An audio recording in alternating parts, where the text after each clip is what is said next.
Hello, xin chào các bạn đã quay trở lại kênh YouTube Review 5 phút. Hôm nay có một tin cực kỳ sốt dẻo và nóng hổi mình muốn mang tới cho các bạn đây. Sau thời gian dài ấp ủ, cuối cùng thì nhà sản xuất bộ phim Tinh Nghịch cũng hoàn thành dự án kéo dài gần 1 năm cho movie Thần Lâm Chi Chiến. Và liệu rằng phim điện ảnh Tinh Nghịch với bản chiếu rạp Thần Lâm Chi Chiến chốt lịch ra mắt lần này có thể đột phá về doanh thu mà vẫn ngẩng cao đầu về những cơn mưa lời khen hay không các bạn nhỉ? Có lẽ đây vẫn là một dấu hỏi rất lớn, thế nhưng chỉ cần nhìn qua trailer thôi, chúng ta đã sướng hết cả mắt rồi, đúng không nào các bạn?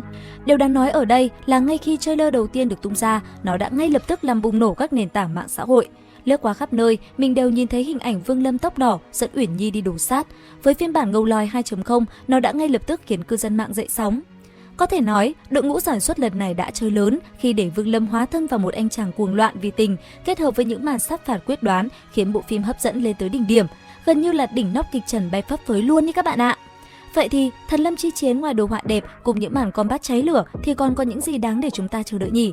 Và liệu rằng có thể trở thành bộ phim hoạt hình 3D hot nhất hiện nay hay không? Cùng mình tìm hiểu qua những lợi thế mà Tinh Nghịch đang sở hữu các bạn nha. Đầu tiên, Tinh Nghịch cùng Đấu Phá Thương Khung đang là bộ phim hoạt hình 3D hot nhất thời điểm hiện tại. Riêng với Tinh Nghịch, tính đến thời điểm vừa mới đây mình tìm hiểu, movie Thần Lâm Chi Chiến đã đạt mốc 3,15 triệu lượt xem đặt trước và vẫn còn đang tăng một cách chóng mặt với tốc độ hơn 1.000 lượt mỗi phút. Thậm chí càng về những ngày phim gần được công chiếu, số người xem đặt trước ngày càng tăng nhanh hơn. Dự kiến, trước khi phim chính thức công chiếu, lượng người đặt lịch sẽ phá kỷ lục mọi phim hoạt hình điện ảnh từ trước đến nay. Thêm vào đó, ca sĩ Trương Thiều Hàm, người từng khiến cộng đồng bùng nổ với các ca khúc chủ đề của Đấu La Đại Lục, Phá Kén đã đi vào huyền thoại, cũng sẽ đảm nhận luôn bài hát chủ đề của movie Thần Lâm Chi Chiến lần này. Điều đó cho thấy cả nhà sản xuất lẫn nhà phát hành Tencent lần này đã đặt kỳ vọng rất lớn vào Tinh Nghịch, đúng chuẩn con cưng của nhà đài rồi đúng không nào các bạn ơi? Tiếp theo, còn có một điều khiến mình như bùng nổ, đó chính là nội dung trong bản movie lần này lại vô cùng đặc biệt. Như những gì mà mình tìm hiểu được, Thần Lâm Chi Chiến sẽ xoay quanh cuộc phản công cực gắt của Vương Lâm trước những kẻ thù tại Tu Ma Hải. Như diễn biến trong phim trước đó mà chúng ta đã xem qua, Tu Ma Hải với 5 gã hóa thần đi cùng Vương Lâm vào cổ thần chi địa rồi biệt tâm biệt tích. Kể từ đó, tất cả không còn tin tức gì về họ nữa và chỉ sau một đêm, Tu Ma Hải nổi lên với trung tâm là Ngũ Nhã Ma Thành. Đầu tiên là Ma Đế, hắn vì tham vọng của mình mà đã luyện cấm thuật ma cực tu chân và kéo quân tấn công Vân Thiên Tông. Khi đó, Lý Mộ Uyển dù cho đang cận kề với sinh tử vẫn không khuất phục trước đám người kia, thế nhưng nàng lại bị ám toán, trúng kịch độc, tính mạng ngàn cân treo sợi tóc. Trở về, khi Vương Lâm nhìn thấy người mình yêu bị dây tơ kia chạm tới cổ, hơi thở chỉ còn lại một chút yếu ớt mong manh. Anh ấy lập tức nổi trận lôi đình, bản tôn và phân thân hợp nhất, sức mạnh bùng nổ khiến trời đất quay cuồng, chiến lược khi đó đã đạt tới đỉnh cao nhất. Tới đây, Vương Lâm mới lạnh lùng nói: xem ra số người ta từng lấy mạng ở Tu Ma Hải trước kia vẫn chưa đủ nhiều, vậy thì ta sẽ thêm các ngươi vào đó, tới bao nhiêu ta lấy mạng bằng đó. Nói rồi, cầm cây thương trong tay, Vương Lâm liền một đường quét sạch đám yêu ma tại Tu Ma Hải, khiến một màn huyết sắc ngập tràn nơi đây. Động tới sát tinh, Tu Ma Hải lần này thật sự đã trở thành chiến trường thấm đẫm huyết sắc, màu đỏ nhuộm đỏ cả một vùng trời.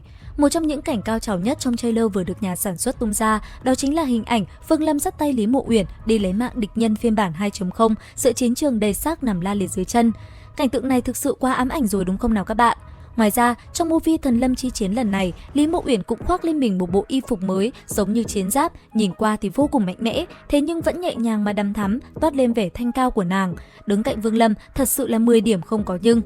Tiếp theo, còn một điều khá thú vị, như chúng ta đã biết, cốt truyện chính của Tinh Nghịch vốn đã có nhịp phim nhanh, kịch tính và cực đã nên nhận được rất nhiều phản hồi tích cực từ cả fan hoạt hình 3D lâu năm lẫn những người xem mới. Điều này đã tạo nên một nền tảng vững chắc cho bản movie chuẩn bị ra mắt.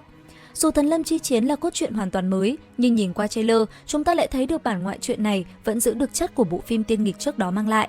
Bên cạnh đó, chuyện tình cảm giữa Vương Lâm và Uyển Nhi cũng được khắc họa sâu sắc hơn so với những tập phim ngắn ngủi trước đó, đáp ứng cả yêu cầu của fan nam lẫn fan nữ. Với chất lượng đã được kiểm chứng, phần điện ảnh lần này gần như chắc chắn sẽ khiến người xem đứng ngồi không yên.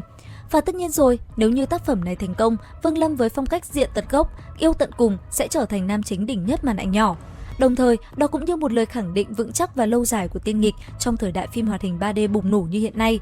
Vậy thì còn chần chờ gì nữa, 30 tháng 5 này, movie Thần Lâm Chi Chiến phát sóng, là fan của Tinh Nghịch không được bỏ qua các bạn nhé. Nhớ bật ngay kênh YouTube Review 5 phút của mình lên và xem review trọn bộ các bạn nha. Video đến đây là hết, xin chào và hẹn gặp lại!